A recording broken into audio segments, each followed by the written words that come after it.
J'ai envie de te dire on ne doit rien et en même temps on doit beaucoup parce que même si on n'a pas d'impératif d'audience et en fait souvent on en a, après on ne doit rien parce que on parle de santé et en matière de santé on ne doit rien à personne. En fait on doit se protéger soi. D'autant plus qu'on parle d'activités qui sont souvent du loisir. Donc en théorie le loisir ne doit pas être associé à du burn-out. Enfin, c'est La confrérie du temps. Ils ont détruit l'histoire, à vous de la réparer. Bonjour, moi c'est Mathieu de Ludiconcept. Aujourd'hui, j'ai une question pour vous. Et si la France disparaissait? Et si elle n'avait jamais existé? Et si vous étiez les seuls à pouvoir empêcher ça? Bienvenue dans la confrérie du temps, un jeu dont vous êtes le héros à mi-chemin entre le roman interactif, l'escape game et le jeu de société. L'Ordre des Alignés, une organisation secrète, manipule le temps pour transformer l'histoire à son avantage.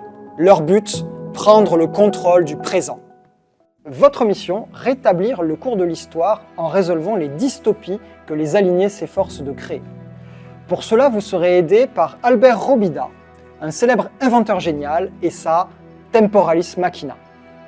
La ville de Compiègne est votre terrain de jeu, vous pourrez l'explorer librement, mais également rencontrer des figures historiques comme par exemple Jeanne d'Arc ou encore Napoléon et bien d'autres personnages dans les 4 époques à visiter que vous propose le jeu. Mais gare aux alignés, car dans l'ombre ils tirent les ficelles et ils vont vous faire subir de la menace temporelle. Pendant la partie, vous trouverez des objets que vous placerez dans votre sac à dos, ils vous aideront dans votre aventure. Vous trouverez également des indices qui vous aideront à résoudre les dystopies. Et vous aurez toute une série d'énigmes à résoudre. Quant à la règle du jeu, elle est sous la forme d'un tutoriel pour vous expliquer la règle en même temps que vous jouez. Alors la confrérie du temps, c'est un projet qui est un petit peu particulier pour nous, parce que Ludiconcept c'est un éditeur indépendant. On est une équipe de 6 auteurs et illustrateurs à avoir travaillé sur le jeu. La majorité sont salariés de Ludiconcept, et le jeu est fabriqué en Espagne, et il est également certifié FSC, qui est un label éco-responsable. Pourquoi? Parce qu'on défend une autre manière de faire du jeu de société, une manière qui soit plus juste pour les créateurs et également plus ambitieuse pour les joueurs. On veut créer des œuvres culturelles, des jeux qui aient un parti pris et qui proposent quelque chose de différent de ce qui existe déjà. Et on espère que vous serez sensible à cette démarche. Vous pouvez acheter le jeu en vente directe sur ludiconcept.fr. Le jeu est à tirage limité puisqu'on a édité seulement 500 boîtes. Vous pourrez également le retrouver à Compiègne puisque la ville de Compiègne est partenaire du jeu. Si vous aimez les énigmes, les histoires qui vous embarquent vraiment et les jeux qui prennent le temps de se vivre, alors la confrérie du temps est faite pour vous.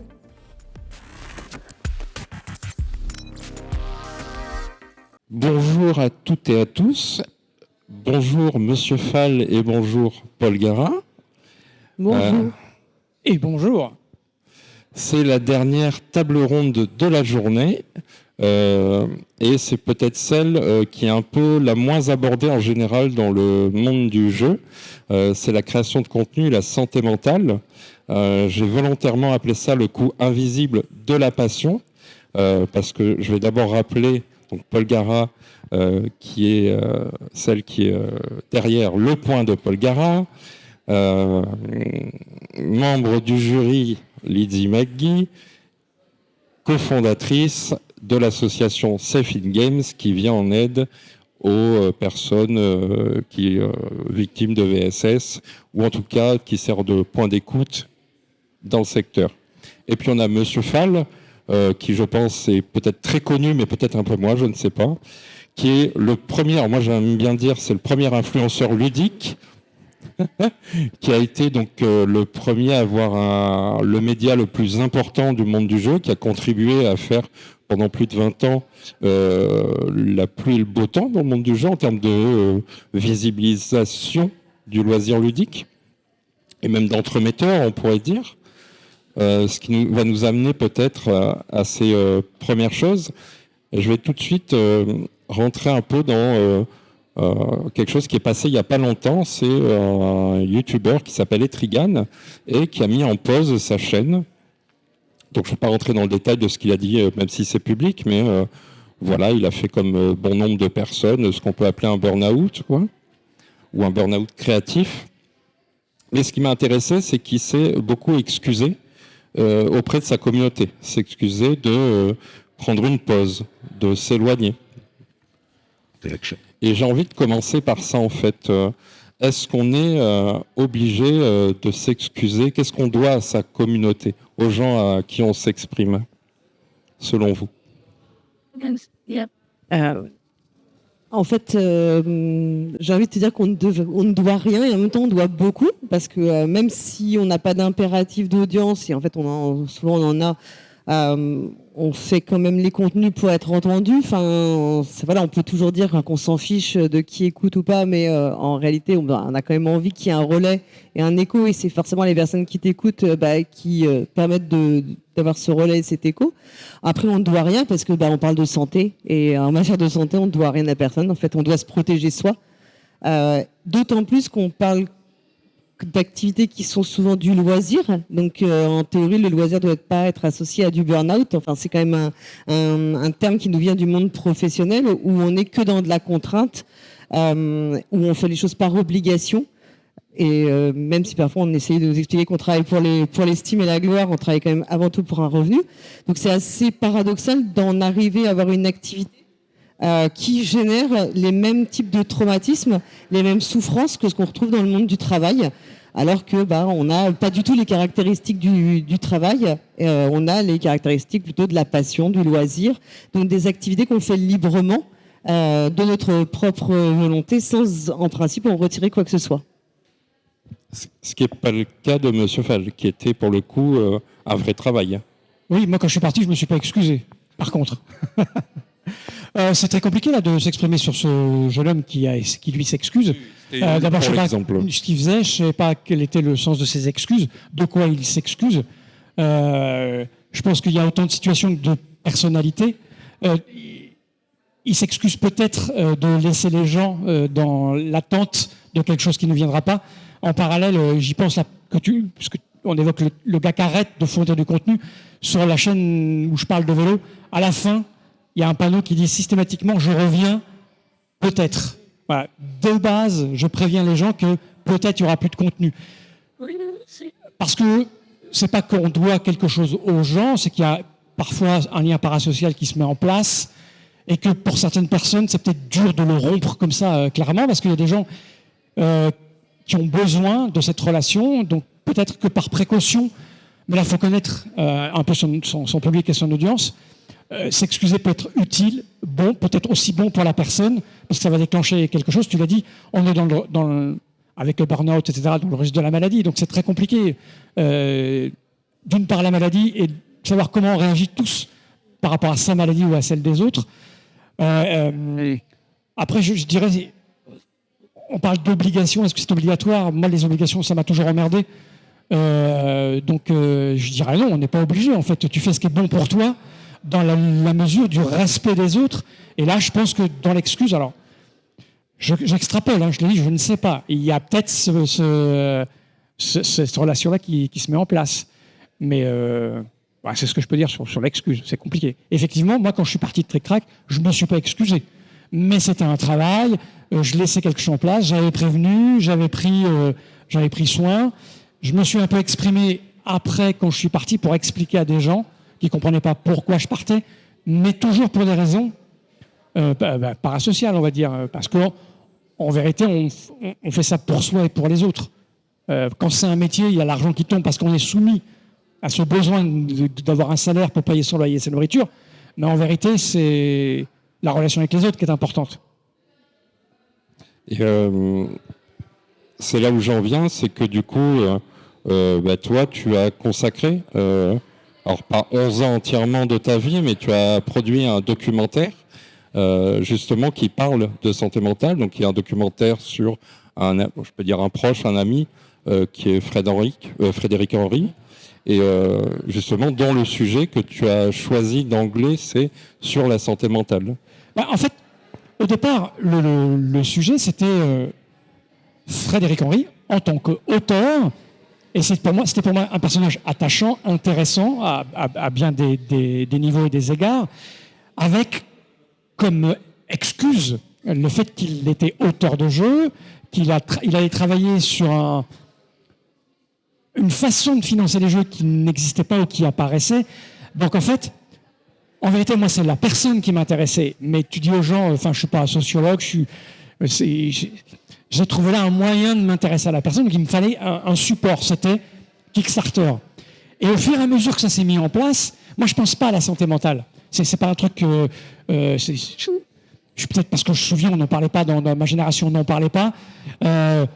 C'était peut-être des trucs auxquels on pensait, mais on ne le verbalisait pas avec autant de facilité, parce que je suis une génération de bonhommes, tu vois, donc t'es pas bien, tu fermes ta bouche, surtout dans le cadre du travail.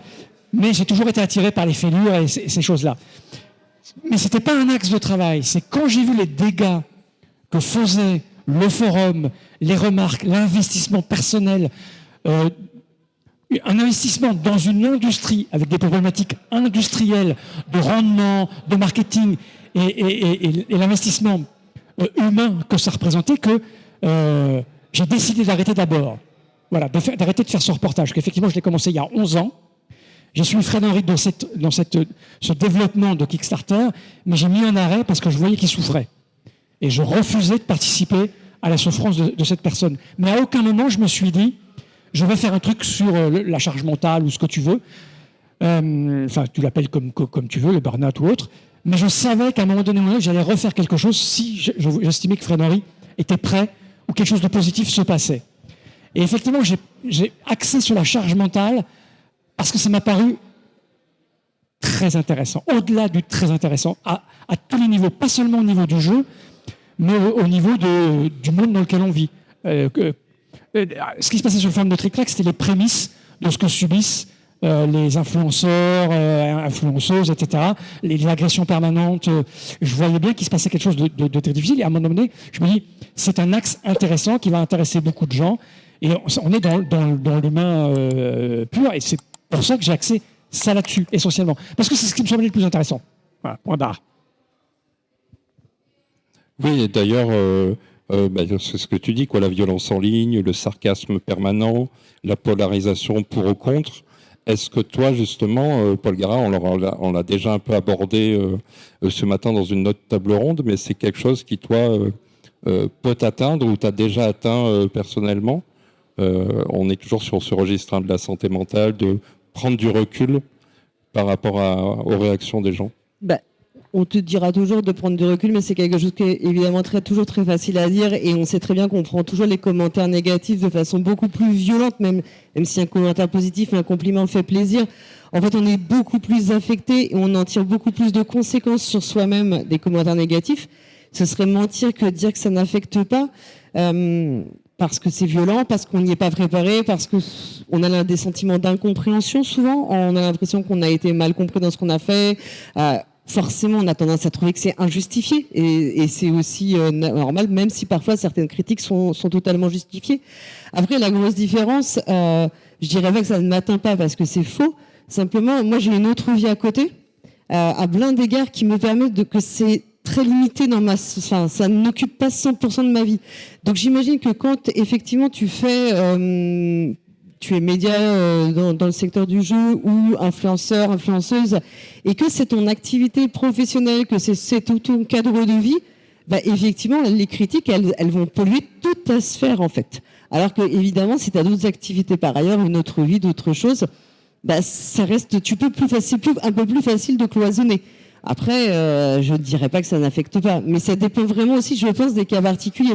Ensuite, on voit bien quand même, je suis pas persuadée, on a l'impression que c'est beaucoup plus qu'avant. Je pense que ça a toujours existé, simplement c'est des choses aujourd'hui pour lesquelles on a beaucoup moins de tolérance. Tu l'as dit, on sait formaliser, on a les termes pour décrire les comportements toxiques, pour décrire les phénomènes de haters, etc., qui étaient des choses qui ont toujours existé, dont on ne considérait pas avant. Et c'est des choses qui sont beaucoup plus... en tout cas, on a envie de les voir aujourd'hui, on a envie de ne plus laisser passer. Je pense aussi que c'est notre évolution à nous face à ces comportements qui ont toujours existé. Enfin, je pense que si on reprenait, alors évidemment les moyens de communication n'étaient pas les mêmes, mais à toutes les époques, tu as eu des types de comportements comme ça. Enfin, je suis pas spécialiste, j'imagine qu'il y a, enfin, tu vois, je sais pas, je pense à l'exemple de la pièce de Victor Hugo où les gens se sont battus dans la salle de théâtre. Je crois que c'est je sais pas si c'est pas Hernani ou je suis un doute. En fait, c'est d'une violence énorme. Enfin, tu vois, t'imagines, c'est limité peut-être à une représentation, je ne sais rien, mais en fait, quand on y réfléchit, c'est super d'une violence inouïe. En fait, ça existait simplement. Aujourd'hui, c'est une anecdote qui fait un peu sourire. Bon, voilà, aujourd'hui, peut-être que simplement les moyens de communication donnaient un peu plus d'ampleur, un peu plus de visibilité, mais ça a toujours existé. Simplement, on n'a plus envie de le laisser passer parce que notre société, elle évolue et on espérait qu'elle évolue vers plus d'empathie, vers plus de prévenance, d'attention aux autres et que ça inclut aussi de se préoccuper des effets de nos actes sur les autres. Et toi, Fal, justement, avec Trick Track, tu as eu à faire du coup aux deux côtés du miroir, j'ai envie de dire, c'est-à-dire d'un côté les commentateurs ou les commentaires, notamment avec le forum. Tu gérais quand même un forum qui était une des places principales de discussion et donc tu as vu cette évolution, mais aussi tu étais au milieu du secteur des professionnels qui j'imagine aussi peut-être essayer de faire pression sur toi d'une manière ou d'une autre. Est-ce que tu t'es senti à un moment ou à un autre en difficulté là-dessus? Tu t'es dit, oulala... Alors non, je ne me suis jamais senti en difficulté, simplement parce qu'aucun éditeur n'a tenté de faire pression sur quoi que ce soit. J'ai eu cette... je ne crois pas trop à la chance, mais on me dit que j'ai eu cette chance que les gens que j'ai fréquentés ont tout de suite compris comment je marchais et ce qu'il ne fallait pas faire avec moi et ce qu'il fallait faire, et ils ont compris que... la pression, ça fonctionnait pas. On a travaillé en intelligence, on raisonnait. Quand on m'expliquait quelque chose, il y a des éditeurs qui n'étaient pas contents. Certaines remarques dans le forum ne plaisaient pas. Mais j'espère avoir su faire la part des choses sur ce qui pouvait être dit. Ce jeu est mauvais, il ne me plaît pas, il ne marche pas. Et cet éditeur est un gros con, il fait que de la merde. Des choses qui peuvent affecter. J'aime souvent le rappeler, parce qu'il se disait que j'étais exécrable, je parlais mal aux gens. Il y a eu des milliers de gens qui sont venus sur Trick Track. Il y a eu des milliers de conversations. Sur 20 ans, je me suis pris le chou avec 10, 20, 50 personnes. C'est rien sur le nom de message. C'est juste des gens qui, pour moi, dépassaient les bornes, dépassaient les limites. Et souvent, je faisais paratonnerre. Donc, moi, je le gérais plutôt bien, mais avec le secteur, ça se passait bien. C'est-à-dire que je te dis, il n'y a aucun éditeur qui a voulu faire la pression. On a ce fameux procès, on en parlait tout à l'heure hors caméra. J'ai eu Trick Track a eu un procès, on m'a réclamé 1 million d'euros de dommages et intérêts, machin. Ça met un coup, mais ça s'est bien passé. Ça s'est bien terminé parce que j'avais pris les précautions et j'avais géré. Mais on sentait déjà les prémices de la polarisation. On sentait...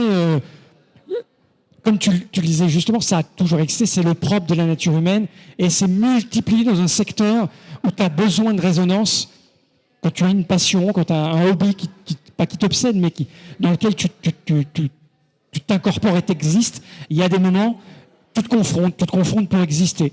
Donc, je ne sais plus ce que était ta question de départ, mais... j'ai vu cette violence, moi je m'en suis pris plein la gueule, et même après que je sois parti de Trick Track, j'en ai pris, j'en prends encore. Tu le disais justement, c'est injuste parfois, ça énerve, mais moi j'ai géré ma vie. Pour revenir à Fred Henry, j'ai vu les dégâts que ça pouvait faire sur quelqu'un qui avait du mal à le gérer, pour des raisons diverses et variées qui sont abordées dans le documentaire.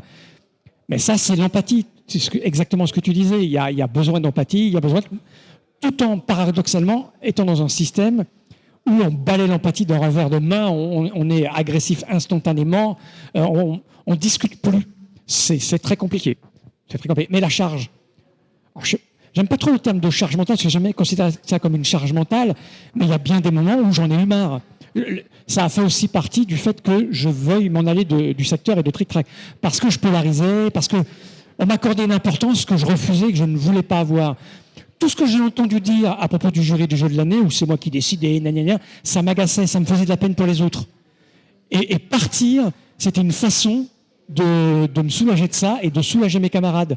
Donc la pression, c'est pas une charge mentale parce que j'ai pris des décisions, parce que j'ai eu cette opportunité de pouvoir prendre des décisions, de pouvoir tout quitter, de pouvoir vendre à un bon prix, etc. Tu vois, il y a plein de paramètres qui sont mis en place. Mais je l'ai pris aussi, ce phénomène. Et on parlait de Trick Track, mais tu as continué après à produire du contenu. Tu es youtubeur, on peut dire ça comme ça? Je me considère pas comme youtubeur, mais oui, si tu veux. J'ai une chaîne YouTube. Et il y a eu une période où tu as pris la décision de supprimer les commentaires. Oui, tout à fait.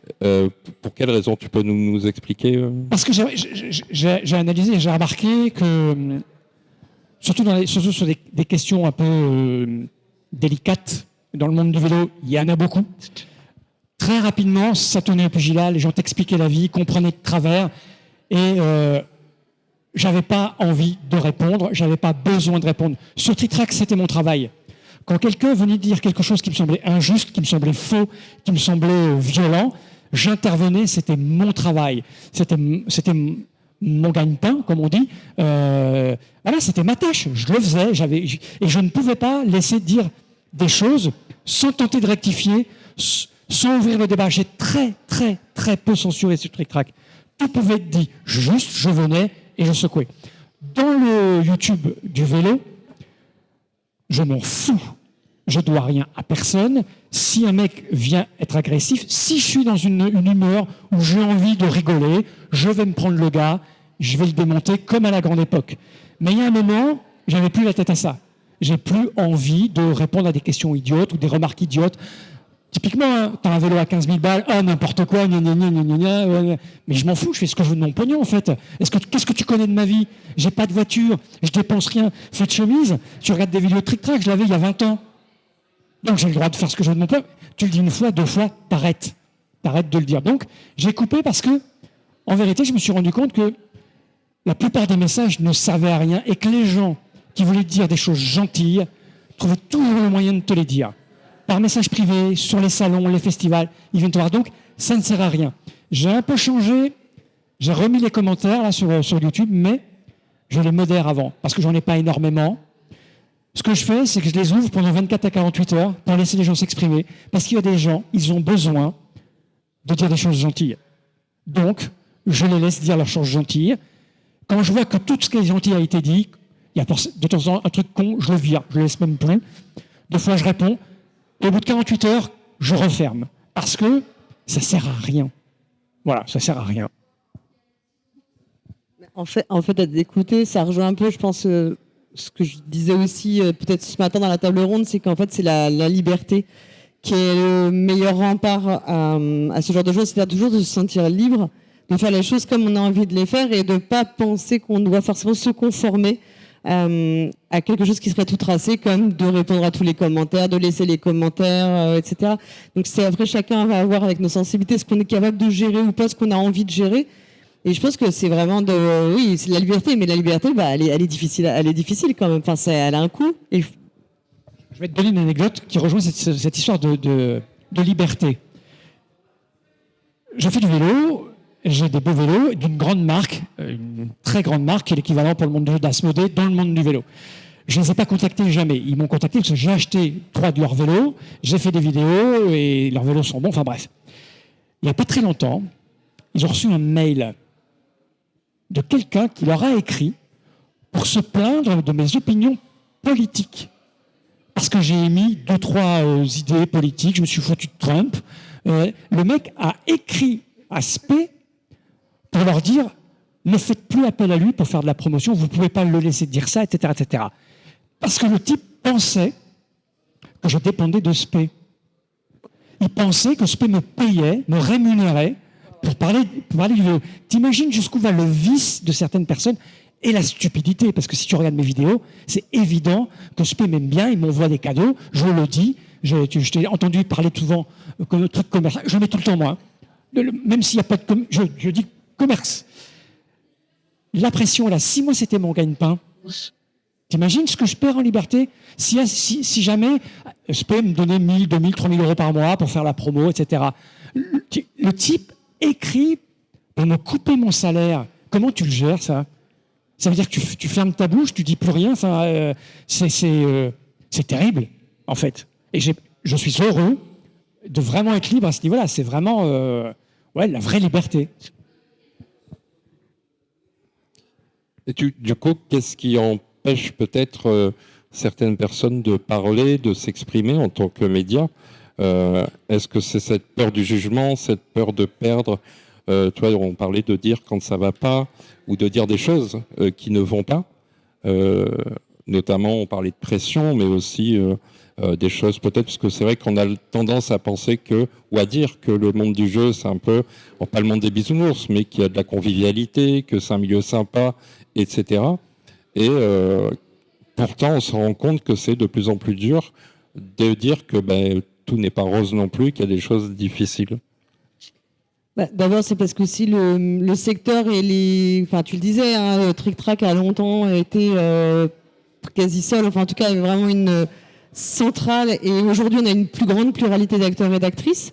Donc, de fait, il y a aussi eu plus grand nombre, le nombre de joueurs et joueuses occasionnels, etc. Il y a quand même eu une évolution du hobby, donc forcément, on voit plus de monde, plus de problématiques. Quand avant il y avait un petit côté plus communautaire où les gens se connaissaient facilement, pouvaient échanger, c'est moins le cas aujourd'hui. On ne connaît pas forcément, même si on se connaît quand même assez bien, mais tu connais pas l'intégralité de toutes les personnes, en tout cas avec moins de facilité, moins facile de se parler. Donc il y a des sujets qui vont forcément surgir parce que plus de personnes. Enfin ça, je pense que c'est absolument inévitable. Et parce que les enjeux économiques ne sont plus les mêmes non plus. Je pense en fait que les enjeux économiques sont beaucoup plus forts qu'ils ne l'étaient peut-être il y a 20 ou 30 ans. Et donc, dès qu'il y a des enjeux économiques, les questions sont, on change un petit peu de paradigme.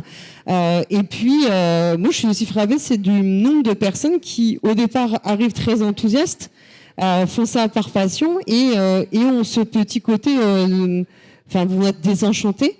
Vous trouvez que c'est difficile parce qu'en plus on a un système, moi on m'a expliqué parce que je connais très mal YouTube, mais que vraiment tu as cette obligation de produire du contenu tout le temps. Donc t'es soumis à ce rythme. Donc si tu as des interactions qui sont de plus en plus compliquées avec les professionnels, avec les joueurs et joueuses qui sont pas contents de tes avis, avec peut-être la concurrence que tu as avec les autres influenceuses, ça fait beaucoup. Et fatalement, tu vas avoir ce genre de difficultés donc qui vont surgir et qui vont prendre de plus en plus de place dans la sphère. Et aussi parce que effectivement, tous les commentaires sont publics, tout est plus. En fait, il y a aussi plus d'intimité dans certaines mesures dans la façon de résoudre les conflits. On parlait beaucoup de transparence, mais il y a quand même des choses qu'on doit pouvoir résoudre dans l'intimité, parce qu'on peut pas non plus, on n'a pas forcément envie de déballer toute sa vie devant tout le monde. Et on est un peu dans ce dictat-là aussi, de résoudre tout, les clashs, tous les noms qu'on donne à tous les événements dès qu'il se passe quelque chose. Et c'est très fatigant en fait d'être observé. L'observation permanente, elle est épuisante en réalité, d'avoir ce sentiment de ne pouvoir jamais, avoir une forme de pudeur aussi sur qui on est.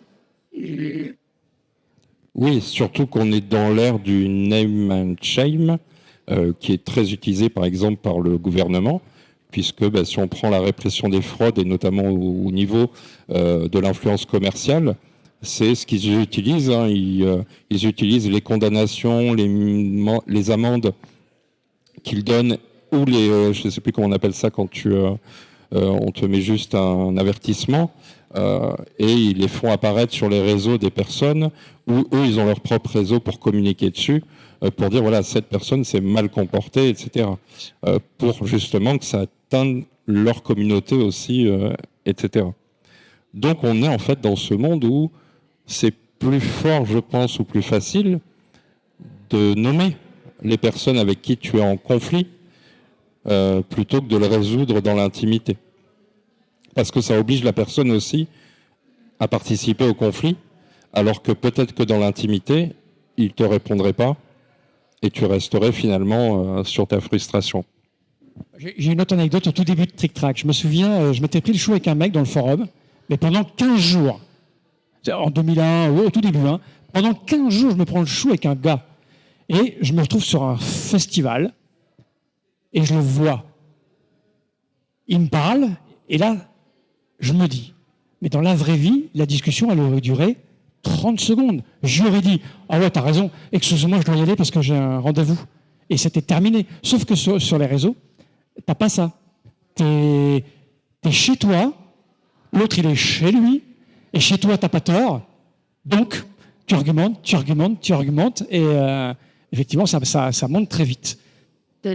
Ouais, je suis complètement d'accord avec toi. Moi, je l'ai aussi vu parfois avoir des échanges un peu vifs avec des personnes via les réseaux, et en plus avec le fait que ce soit asynchrone, enfin toutes ces difficultés qui rend aussi les discussions parfois pas du tout claires d'ailleurs. Où il y a beaucoup de malentendus en plus à l'écrit. Tout le monde n'a pas la même. On a tous les fautes de frappe à chaque qui, je pense, alourdissent énormément les discussions. Et après, tu rencontres la même personne et tu vas discuter avec elle un quart d'heure, 20 minutes, et clairement, tu te dis que tu n'aurais jamais eu de soucis. D'abord, ça retombe d'avoir quelqu'un en face de toi. Il y a quand même un truc qui fait que tu retombes, parce que tu as une personne en face de toi. Enfin, ça change complètement la façon de s'exprimer. Si on a mal compris, on peut dire j'ai pas compris. En fait, il y a tout le problème du langage purement écrit versus les discussions orales où on peut rebondir sur ce qu'a dit l'autre, dire attends là j'ai pas, réexplique-moi ton idée, etc. Qu'on fait beaucoup moins à l'écrit, où finalement on est souvent enfermé dans des conversations un peu en boucle et on reste complètement sur ses arguments. Parfois, il ne faut pas débattre. Enfin, on n'arrivera pas à tomber avec des gens. Enfin, il y a aussi l'idée que le débat est toujours nécessaire. Non, il y a des moments où il ne faut pas débattre. Quand tu sais que tu n'arriveras à aucun, peut-être pas consensus, mais au moins un compromis, arrêtons la discussion. C'est pas la peine de s'épuiser inutilement sur certains sujets. Et on le voit quand même. Typiquement, enfin, j'ai fait il y a quelques jours un post pour dire que j'avais trouvé un jeu nul. En vrai, j'attendais même pas qu'on me réponde, mais tout le monde a envie de répondre. Je me suis dit, c'est fou d'accorder autant d'importance à ce que j'ai dit. Bon, je vous rassure, si on met une photo du chat, il fera quand même plus de commentaires et de vues. Mais voilà, et en fait, c'est marrant parce qu'en fait, tu as l'impression que tout le monde tourne en bout, tout le monde donne son avis. Mais en fait, on donne son avis pour soi, pas du tout dans un cas, je pense, de vraie discussion où c'est très limité en réalité. En fait, c'est un truc important auquel je pense depuis tout à l'heure. Quoi qu'on fasse dans la vie, on a nos propres motivations. On fait tous des choses pour des raisons qui sont pas forcément les mêmes. Et ce qui nous pousse à faire ces choses, d'un côté l'obligation de la vie, on doit travailler, etc., mais on fait ces choses avec des biais, des fêlures. Il y a des choses qui nous poussent à avoir certaines réactions et d'autres. Et c'est ce qui rend la chose très compliquée, puisque quand tu dis toi un jeu est nul, toi, tu as des raisons qui te poussent à le considérer comme ça, mais d'autres en face ont d'autres raisons qui vont les pousser à s'exprimer, qui ne sont pas forcément ou rationnelles, ou j'ai raison, j'ai tort. C'est parce que j'existe dans un secteur pour telle raison, je veux donner mon avis, je veux m'exprimer, je veux faire partir de la conversation. M'exprimer même mal me fait appartenir à la communauté. Moi, j'avais remarqué qu'il y avait des gens qui se retrouvaient entre eux parce qu'ils ne m'aimaient pas. C'était leur lien. Parce qu'on a tous besoin de liens. Et moi, ça ne me dérangeait pas, ça m'amusait. J'étais même curieux de ça, de comprendre. Mais pourquoi qu'est-ce que ça peut leur faire, mon existence? Pourquoi ils se réunissent pour pointer des choses que je fais, alors que j'ai même quitté le secteur? Voilà, c'est juste pour dire que c'est évident qu'à un moment donné, il y a forcément des choses qui vont, et encore plus par l'écrit, parce que pendant les 20 ans où j'ai œuvré dans le monde du jeu, je ne me suis jamais embrouillé avec qui que ce soit en vrai. Parce qu'en vrai, il y a le regard, en vrai, il y a les silences, il y a la recherche des mots, en vrai, il y a le langage corporel que tu n'as pas sur le forum ou sur les commentaires. Et comme tu le disais très justement, après, tu as des gens qui savent manier les mots et d'autres qui ne savent pas. Et effectivement, quand toi, tu sais manier les mots, tu vas appuyer où ça fait mal et ça peut partir en vrille. Mais le truc à bien comprendre, c'est ça, c'est que tout le monde ne pense pas comme nous parce que tout le monde n'est pas là pour les mêmes raisons que nous. Et il n'y a aucune de ces raisons qui n'est pas valable, sauf si c'est un truc illégal, parce que tu es un prédateur qui veut faire chier, etc. Mais il y a des gens qui sont là pour gagner de l'argent, c'est pas mal. Quand il y a des comportements pour gagner de l'argent qui sont un peu problématiques, on en parle, on les pointe, mais c'est pas mal. Il y a des gens qui sont là juste par passion, ils font ça gratuitement, c'est pas mal. C'est essayer de comprendre l'autre, c'est le seul truc en fait. On a parlé de Safe in Games, donc qui existe depuis 2025, si je ne dis pas de bêtises. Oui. La création officielle de l'association, oui. Qu'est-ce qui a rendu cette association nécessaire dans le milieu ludique précisément sans rentrer trop dans le détail. Sans rentrer dans le détail, c'est qu'il y a eu à un moment une convergence de récits qui pointait une personne, en fait, et qui a aussi le fait d'en discuter et que tous ces... Moi, je me suis retrouvée avec d'autres personnes, en fait, un peu au croisement de tout ce qui était remonté. Et que c'était quand même assez fou parce que tu te dis que quand il y a tant d'éléments qui reviennent sur une même personne avec exactement toujours les mêmes façons, les mêmes schémas, etc., bah, tu te dis c'est pas possible que personne n'ait jamais rien vu. Et de fait, après, bah, voilà, c'est ça qui a un petit peu déclenché la chose. Et ce qui est drôle, c'est que une fois que ça a été rendu public, bah, en fait, tout le monde savait très bien de quoi on parlait. Il n'y a eu aucun doute, hein. Il n'y a jamais eu aucun doute. Et dans tous les cas liés un peu plus, voilà, tous les cas liés au VSS, il n'y a jamais eu de doute. Tout le monde avait l'air de très bien savoir de quoi on parlait, mais en fait, comme ce que tu entends sur l'affaire Patrick Bruel, où tout le monde a l'air de savoir très bien ce qui se passait, en fait. Et c'est là que tu te dis, waouh, en fait, c'est pas du tout normal, on n'aurait pas dû laisser faire ça, enfin, on aurait dû intervenir plus tôt, mettre en garde, enfin, c'est toujours délicat, mais de mettre en garde, enfin, d'être vigilant, et de pas faire comme si de rien n'était, quoi. Et d'avoir l'air de découvrir le sujet. Et je pense que ça a été aussi libérateur parce que il y a le pourquoi l'article, comment les choses sont arrivées, et puis derrière il y a toutes les problématiques de discrimination au travail, de comportements problématiques en association, sur les festivals, le fait qu'on te parle mal, le fait que systématiquement, il y a beaucoup de femmes qui relatent que quand on leur explique les règles, on leur reparle comme si elles n'allaient vraiment, on part du principe qu'elles vont pas comprendre. Je racontais l'anecdote aussi, si ça m'est déjà arrivé, on est plusieurs à une table, c'est la personne qui est avec nous, qui présente le jeu, nous explique aux femmes qui sont autour de la table comment elles doivent jouer leur coup et ne le font pas aux hommes. Enfin, c'est des comportements comme ça. Alors on va dire c'est un petit peu anecdotique, c'est pas bien grave, ça t'empêchera pas de dormir. Sauf que ce qu'il faut bien voir, c'est que c'est des comportements qu'on subit de façon récurrente, qui s'accumulent. Et au bout d'un moment, la personne, elle l'a peut-être dit une fois, mais toi, ça fait 50 fois que tu l'entends, et au bout d'un moment, ça te fait perdre de la confiance en toi, ça t'a plus envie de venir en festival, donc tu vas te sortir aussi de cette sphère-là.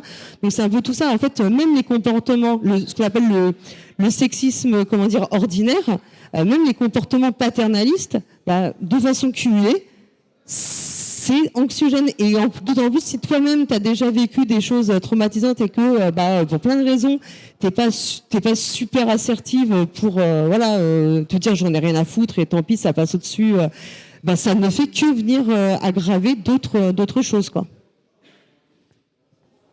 Et justement parce que l'association recueille notamment des paroles de victimes, des témoignages. Et moi, donc, comme on est sur la thématique de la santé mentale, je voulais aborder qui prend soin de celles qui écoutent. Alors, en fait, vraiment, ce qu'il faut bien voir, c'est que c'est l'endroit où on parle, on ne parle que celles qui ont envie de partager. C'est totalement anonymisé, les témoignages sont anonymisés. Et donc, il y a l'écoute, elle est collective, c'est-à-dire j'ai déjà utilisé cette métaphore plusieurs fois, mais c'est vraiment comme dans le chant des partisans, quand on dit un ami sort de l'ombre, si tu tombes, un ami sort de l'ombre à ta place, c'est-à-dire qu'il y a toujours quelqu'un qui va prendre le relais en fait. Si toi t'es pas bien pour le faire, et t'as le droit de dire là je peux pas, et on est assez nombreuses pour prendre soin les unes des autres en fait. Il y avait un autre sujet que je voulais aborder, toujours pareil, dans ce côté santé mentale, en fait, des conséquences qu'il y a, que ce soit dans le milieu du travail ou dans ce qui se passe dans le festival ou dans les médias. Je pensais à Trick Track, puisque tu as eu des salariés et tu as déjà abordé le sujet qu'il y a eu, tu as vendu à un moment Trick Track et que tu t'es retrouvé dans des situations où Trick Track a failli fermer. Comment tu as géré ça? Et là, je parle vraiment mentalement. Ce moment où potentiellement tu allais licencier des gens ou ou mettre des gens dans une situation délicate? Je ne sais pas, j'ai pas réfléchi. Ce que je sais, c'est que quand on a proposé de licencier des gens, j'ai dit que c'était moi qui devais partir. Ce qui a fait que tout le monde est resté, en fait. Voilà. C'est la seule chose que j'ai fait de gestion. On était à Essen, à un salon. On discute avec les propriétaires qui me disent voilà, l'argent il rentre pas, il faut virer au moins 2 personnes. Je dis virez-moi, ouais, j'ai le salaire de 2 personnes, vous me virez, vous les gardez. Voilà. Et alors j'ai un peu argumenté et puis du coup ils ont viré personne. On a trouvé quelqu'un pour racheter derrière à la place. Mais en fait, j'ai pas réfléchi jamais. C'est pour ça que je monte les yeux. J'essaie de réfléchir. Je me suis jamais senti comme un entrepreneur en fait. Donc j'ai jamais pensé, raisonné en entrepreneur quand ça arrivait. J'ai tout fait à l'instinct. La seule chose qui m'importait, c'est qu'au travail on soit bien en fait, que personne souffre, que ça fonctionne. Mais je savais que quelqu'un allait reprendre derrière. C'est-à-dire que quand Sophie a voulu s'en débarrasser, très rapidement, j'ai eu des signes que ça allait repartir derrière. Donc, j'étais pas inquiet. J'étais plus inquiet quand j'étais plus là et que j'ai vu que les gars qui étaient cotés en bourse dans le nord de l'Europe allaient resserrer les vis. Parce que là, j'étais plus là pour faire tampon. Parce que j'en suis conscient. J'étais à une époque où il y avait beaucoup d'affectifs. Et les gens qui décidaient, qui avaient l'argent, on avait un lien affectif, j'entends affectif du travail, parce que on a évoqué une fois le truc Dorothée, là, t'es celui qui était là au début, on t'aime bien. Donc j'ai jamais eu de grande difficulté à expliquer mes problèmes et que l'argent arrive parce que faut aider le média. Donc, mais là, j'étais plus là. Et donc je voyais leur inquiétude, mais je me voyais rien faire, rien dire, je me sentais pas légitime en fait. Mais pendant que j'étais chez Trick Track, j'ai jamais été inquiet de rien et j'ai jamais mis de pression à personne, on n'avait jamais de deadline, il n'y avait jamais de réunion, il n'y a jamais eu de réunion chez Trick Track. Donc, et puis je crois qu'il faudrait leur demander, mais je crois qu'ils avaient confiance. Et franchement, pendant que j'étais là, ou à moins d'avoir été aveugle, mais il faudra leur demander. Hein, ouais, ça n'a jamais été un problème. Je me souviens pas de charge mentale, mais après je suis mal placé, j'étais le patron. J'ai fait un gros travail sur moi là-dessus par rapport à la charge mentale et au travail. C'est quand j'ai mes premiers employés, je comprenais pas le temps qu'ils mettaient à faire une tâche qui, moi, me prenait 2 fois moins de temps. Guillaume me le disait régulièrement. J'écrivais un truc en une demi-heure, il lui fallait 2 heures à 3 heures pour faire la même chose. Et au début, je voyais ça et je me disais, mais c'est pas possible, qu'est-ce qu'ils font? Ils foutent rien. Et il m'a fallu un gros travail pour me rendre compte qu'il y avait plusieurs éléments qui rentraient en ligne de compte. L'une, c'est qu'on n'est pas tous égaux devant la charge de travail. On écrit plus ou moins vite. J'ai cette chance d'écrire vite, de taper vite au clavier. Et ensuite, un truc beaucoup plus important, je suis le patron. J'ai de compte à rendre à personne. Moi, j'écris, personne ne viendra me voir en me disant « Tu sais, c'est pas très bien ce que tu as écrit ». Et je le voyais parce que Guillaume, de temps en temps, il me demandait « Alors, c'est comment ?» Et je lui disais « Mais je lis pas, Guillaume ». Et je lui ai expliqué que, en fait, je lui faisais confiance. Il peut écrire ce qu'il veut, je m'en fous. Je sais qu'il dira rien de répréhensible, rien de vraiment fondamentalement nul ou mauvais ou qui ne va pas dans le sens que je veux. Donc, il a compris au bout d'un moment qu'il pouvait se laisser aller, mais il y a un gros travail à faire quand tu es un entrepreneur, tel que je l'étais sans me rendre compte, de cette distance. Moi c'était mon argent, c'était mon entreprise, c'était mon bébé, il fallait que ça fonctionne, il fallait que ça plaise aux gens, il fallait que ça rentre de l'argent, donc il fallait osiner, mais c'était mon problème. C'est pas forcément. Alors c'est le leur en partie parce que ils génèrent leur propre salaire, mais il y a une charge. Mais le seul moment où j'ai réfléchi à cette charge, c'était ça, quand je voyais que moi je fournissais un travail en 1 heure, il leur fallait 3 heures. Qu'est-ce qui se passe? Mais si tu as un peu d'empathie, tu réfléchis, tu raisonnes quoi. Alors, j'espère que si Guillaume et les autres regardent cette vidéo, vous avez le droit de me contredire les gars. Il y a pas de problème. Je couperai les commentaires. Non, mais qui peuvent s'exprimer. Du coup, on parlait de charges, etc., de beaucoup d'activités de travail. Dernièrement, on a fait un documentaire un reportage sur. On a suivi Simon Murat sur 3 jours et on voit qu'il y a une charge de travail, phénoménal. Si on regarde un monde de jeu, Martin Wittberg régulièrement dit que il n'a pas trop le temps, qu'il est débordé, qu'il il travaille aussi beaucoup.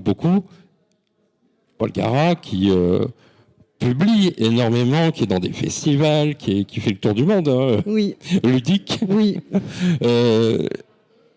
À quel moment tu te dis c'est trop et faut que je fasse attention pour pas parce que quand on voit un monde de jeu où le passe-temps, par exemple, c'est deux que j'ai pris en exemple, mais il y en a d'autres, où on peut légitimement se dire oula, attention, ils sont déjà sur la crête. Est-ce que toi, c'est quelque chose à laquelle tu fais attention ? Alors, par exemple, moi, je ne veux pas publier plus qu'un podcast par semaine. Ça, c'est un choix, et c'est parce que c'est pour pas détériorer la qualité plus que parce qu'en vrai, j'ai déjà des émissions qui sont enregistrées pour la saison prochaine. En vrai, c'est un peu ce que tu disais. On n'a pas tous la même capacité à être efficace. Moi, je suis quelqu'un qui s'ennuie très très vite. Et plus j'ai des choses à faire, plus je les fais rapidement, en fait. Et avec le même niveau de qualité, je considère que c'est pareil dans mon autre travail. Et j'ai besoin d'être très très occupée. Sinon, moi, je suis très malheureuse. J'ai la chance de ne pas avoir besoin de beaucoup de sommeil non plus. Je travaille beaucoup de chez moi, ce qui fait que tous les temps de pause, j'ai déjà pas de transport et tout, donc ça joue. J'ai aussi la chance d'être très bien entourée à la maison. Voilà, il y a beaucoup de choses que je n'ai pas besoin de faire.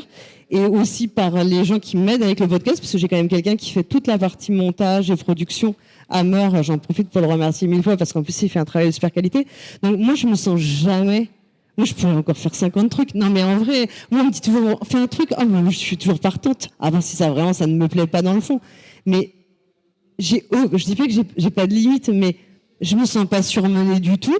Au contraire, j'adore les coups de feu. Enfin, c'est un truc qui me nourrit énormément. J'adore faire 50 trucs en même temps. Et dans d'autres domaines, j'ai repris le piano. Enfin, des trucs comme ça, quoi. J'ai rien envie de m'interdire parce que c'est peut-être très bête, mais j'ai passé 20 ans de ma vie à faire ce qu'on attendait de moi, c'est-à-dire des études, trouver du travail, avoir des enfants, etc. Maintenant, j'ai envie de faire ce que j'ai envie. Voilà, c'est peut-être la crise de la quarantaine, je sais pas. J'ai envie de faire ce que j'ai envie de faire. J'ai déjà un travail, j'ai des contraintes. Donc moi, j'ai rien qui me bloque en fait. Et je comprends que ce soit pas le cas de tout le monde. On n'a pas tous, comme tu le disais, on n'a pas tous les mêmes motivations. Moi, la facilité, comme je l'ai dit, c'est que moi, ce n'est pas mon travail. Je ne vais pas, ma vie n'en dépend pas, donc ça me permet de faire les choses. C'est peut-être que si je devais gagner ma vie, que je devais faire des compromis sur le contenu ou d'autres choix, peut-être ça m'amuserait plus du tout et je serais pas en train de te dire la même chose. Là, je fais que ce que je veux, comme je veux, je compte rendre compte à personne, je suis la chef, à part mon CEO qui est mon chat, bien sûr, mais voilà, donc c'est très facile, ma position elle est très facile. Et j'ai encore envie de faire 50 milliards de trucs, j'ai encore plein de projets en fait. Tu vois, à chaque fois, on me dit, là, c'est achievement. Je dis, ouais, mais en fait, j'en ai trouvé 5 autres des achievements, donc ça peut durer. Et, ouais, donc voilà, c'est aussi une position très privilégiée, j'en ai conscience. Et je pense que c'est super important. Moi, je ne fais pas de review. Je n'ai pas besoin de courir après la nouveauté. Et ça, c'est aussi un énorme élément que je retrouve dans les discours avec d'autres personnes.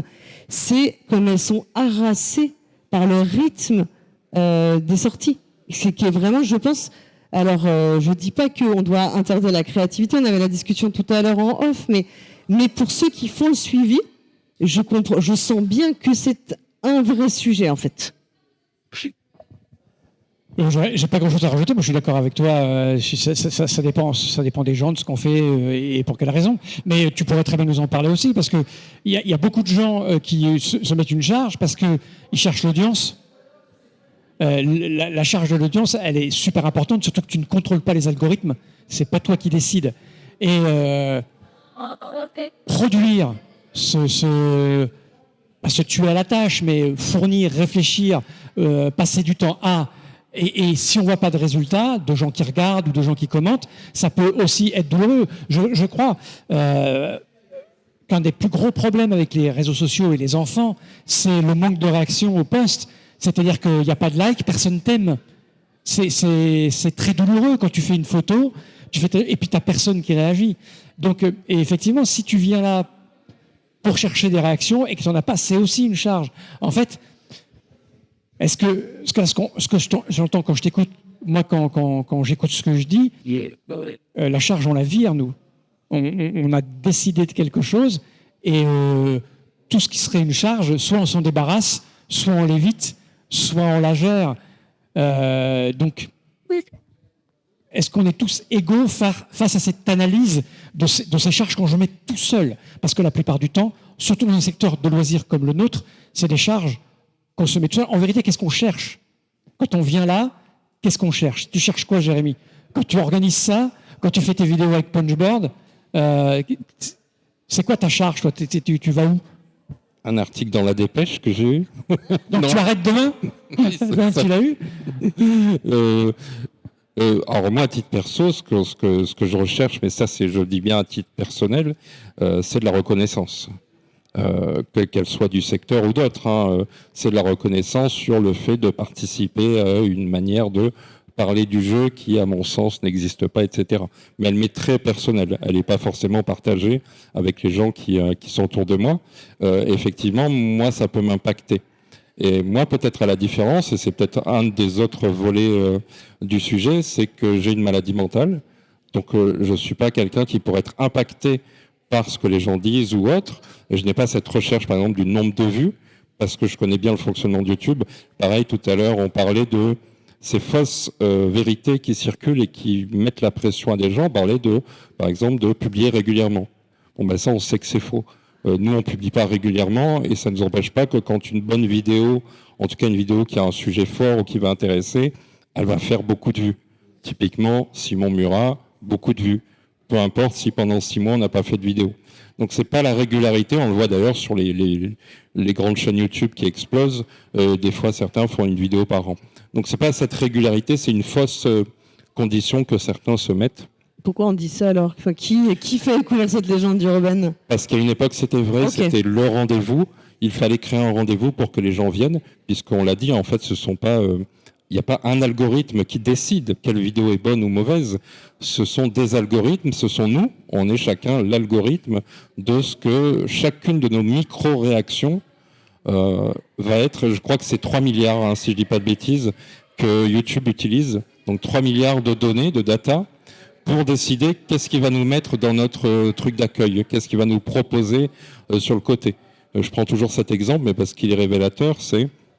Si je mets un like, par exemple, il ne va pas avoir la même valeur de si je suis quelqu'un qui met beaucoup de likes, si j'en mets jamais, si je l'ai mis en début de vidéo, en milieu, à la fin, etc., etc., etc. Et donc, chaque micro-variation va avoir un impact. Donc, en réalité, qui décide du succès ou pas d'une vidéo, c'est les gens qui regardent. Tout simple, puisqu'en fait, s'ils ne cliquent pas, s'ils ne s'intéressent pas au sujet qu'on propose, ils n'iront pas. Donc oui, ce qui peut, moi, m'impacter, ça va être des choses qui n'impacteraient pas d'autres personnes. Parce que ce que je vais rechercher, elle est liée à ma maladie. Donc je suis atteint de troubles bipolaires type 2. Et donc, moi, ça va être basé sur la reconnaissance, mais pas de tout le monde, de certaines personnes du milieu. Mais inversement, ça va avoir aussi un impact très positif. J'ai déjà dit, mais on revient à Trick Track, mais monsieur Dr Mops, à une époque, avait dit dans un live sur Trick Track, avait dit Monsieur Ludema, j'aime beaucoup ce que vous faites. Ça a l'air tout con, mais pour moi, cette phrase-là a eu beaucoup plus de valeur que tous les likes, que tous les commentaires. Donc voilà, moi, ce que je pourrais rechercher. Mais je fais attention justement à la santé mentale, parce que je trouve que dans notre secteur, on l'a vu, ça aborde énormément de sujets différents.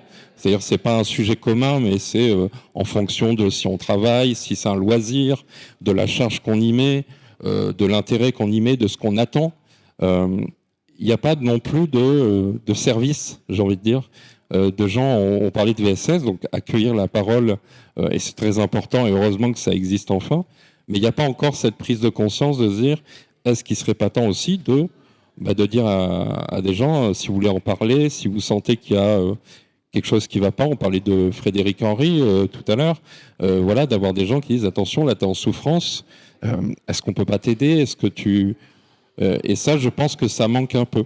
Et peut-être même que ça manque aussi de visibilité, je vais dire ça comme ça, que les gens qui ont ces souffrances-là tout en respectant le secret médical, et c'est pas une obligation d'en parler, mais de pouvoir le dire. Là, par exemple, on n'a pas repris ce qui est dans ton documentaire, donc c'est aux gens d'aller voir le documentaire, mais il aborde des choses qui lui sont très intimes et liées à sa propre santé, quoi.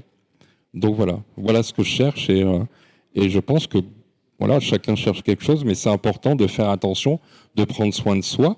Et ça, je pense qu'on l'oublie, ou que les gens qui nous regardent l'oublient aussi. Et ils ne sont pas que les fautifs, on s'oublie soi-même, quoi. C'est pas tant qu'on l'oublie, c'est qu'on nous en parle pas, en fait. On n'est pas formé à ça. On nous apprend Pythagore, mais on nous apprend pas à prendre soin et de nos problématiques à l'intérieur que tout ce qu'on a, en fait. Donc,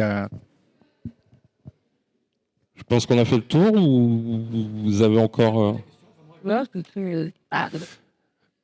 merci Monsieur Fall, et merci Paul Gara. Merci à toi. Et puis merci à toutes et à tous. À bientôt peut-être. Hein. Si ce sujet vous a vraiment plu, je vous invite à aller voir l'interview qu'on avait réalisée avec Charlène au sujet de la ludothérapie et des jeux de société utilisés en thérapie. À bientôt et merci de nous soutenir.